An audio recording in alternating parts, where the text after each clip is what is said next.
The word photography is derived from the Greek words meaning light and to draw. The first man to use this word was scientist Sir John F. W. Herschel in 1839. He was an astronomer in the field of stellar and nebular observation. However, that is not where our story begins. Instead, it begins approximately 13.8 billion years ago when the Big Bang occurred. This represents the first three thresholds: Big Bang, stars and galaxies, and elements. The Big Bang was a giant eruption of energy that produced hydrogen and helium. Since stars are balls of hydrogen and helium creating mass amounts of energy, they shine and give off light. Light is an essential part of what makes photography possible. In order to record a moment without drawing it or writing it down, you have to capture the light, the tones, highlights, and shadows that make up what we see before us. The ability to produce, use, and change lighting is one of the most important parts of taking a photograph. Before photography developed, people still began to come up with ideas that led to photography. This is where we meet our next threshold, life. In the 4th and 5th century BC, Chinese and Greek people assessed the basic principles of optics and the camera. In 1021 AD, a man named Ibn al-Haytham wrote a greatly influential book called Book of Optics. In it was an accurate summary of the camera obscura and the diffraction of light. People also used to record information visually through cave paintings. There have been many fascinating cave paintings found all around the world. Recent discoveries show that the oldest cave painting was in El Castillo, Spain. These paintings are thought to have been painted by Neanderthals, dating back to 40,800 years ago. Other famous cave paintings, such as those in Laco Cave, Altamira Cave, and Chauvet Cave, date anywhere from 14,000 to 32,000 years old. The paintings depict scenes of animals, people, and occurrences of everyday life in society, similar to the reasons we have photography today. The very first photograph was taken by a French scientist, Joseph Niepce, in about 1826, where we start to look at the photography in the collective learning threshold.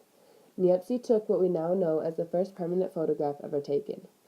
The photo shows a view from a room on the top floor of his house in France. It is titled View from the Window in Le Gras. Niepce created heliography, which was a way to reflect sunlight to create for the first time permanent images. He used his idea of heliography to produce the first type of camera, the camera obscura. This type of camera took in light so that it could be permanently captured, at least until it was exposed to light and would fade. Once the photograph was taken, artists would trace the image in a dark box to create a lasting piece. This early method helped artists capture depth perception without the extra work of recreating it in a painting. A later advancement in photography was the daguerreotype method, created in 1839. This was a new way to transfer and expose images that would last even longer. Louis Daguerre had invented the first method that reduced exposure time and still came out with a lasting image. A few years later, in 1841, Henry Talbot developed the negative to positive process that produced multiple positive prints from the negatives using exposed and reversed light. In 1879, George Eastman came out with the first handheld camera, launching the Kodak Company. This was made possible by the invention of dry plate and flexible roll film, together making up a new, portable camera that made taking photos much more easy and efficient. Many new advancements in photography were made in the 1900s and 2000s, which brings us to our modern revolution threshold. In 1907, the first color film, the Autochrome plates, was manufactured in France by the Lumiere brothers.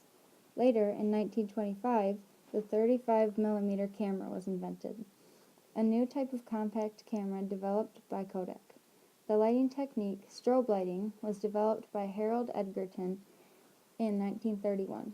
A few years later, in 1936, was the creation of the Kodachrome, the first multi-layer color film. The first color instant film was developed much later in 1963 by Polaroid. In 1987, a new all-electronic lens mount was introduced by Canon EOS. Soon after, the Adobe Photoshop was released for picture editing purposes in 1990. In the year 2000, the first camera phone was introduced in Japan. Finally, in 2004, Kodak ceased production of film cameras due to the overriding modern advancements. Our final threshold brings us to the future of photography and the endless possibilities of what will come next. There are infinite predictions and questions. Some think that our cameras will get smarter. There is already a camera, the Samsung Galaxy NX, with a touchscreen back and apps to complete endless actions with the high-quality photos that you take. Others think that phones will defeat cameras in their ever-improving camera quality and editing options. The Nokia Lumia 1020 has an incredible camera lens plus all the capabilities of a smartphone. Some people even believe that stills will be dead in a few years and that videos will take over instead. All of these thoughts are valid and are all equally possible. We will just have to see where time takes us. Thanks to the advancements we have made over the years, we are able to capture, share, create, and document the things that are important to us.